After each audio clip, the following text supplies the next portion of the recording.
Hello বন্ধুরা, আজকে আমি একটা সিম্পল আমার একার জন্য একটা রান্নাবান্না করছি।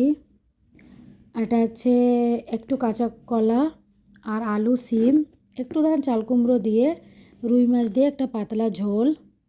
আর এক পাশে একটু সিম্পলভাবে, একদম সিম্পল কটা কাঁচা লঙ্কা দিয়ে মূলো ভাজা, একটু হলদি আর লবণ শুধু। এই দুটোটা রান্না আমার একার জন্য।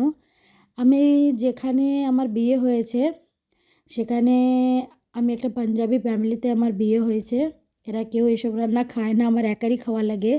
তাই সেজন্য আমি একটু একটু রান্না করি। আর ইচ্ছে হলো সবার সাথে শেয়ার করার, তাই এই ভিডিওটা সেই উদ্দেশ্যে করা হলো। আর বাস এইটুকুই রান্নাবান্না ছিল আজকের। আর এখানে বেশি মাছ মাংস পাওয়া যায় না। আমরা বাঙালিরা যেসব মাছ মাংস খাই এসব কিচ্ছুই এখানে নাই। হ্যাঁ, অল্প কিছু মাছ পাওয়া যায়। তা আমার হাজব্যান্ডে বললে সে আমাকে এনে দেয় একটু রুই মাছ, ছোটোই আনাই, কেন একার জন্য বেশি বড় আনা যায় না, নাই বেশি দিন খাওয়া যায়। চিকেন বগেরা এরা সব খায়, আমার হাজব্যান্ড খায়, শ্বশুর খায়। তাই এই মাছ দিয়ে একটু রান্না আমি করলাম।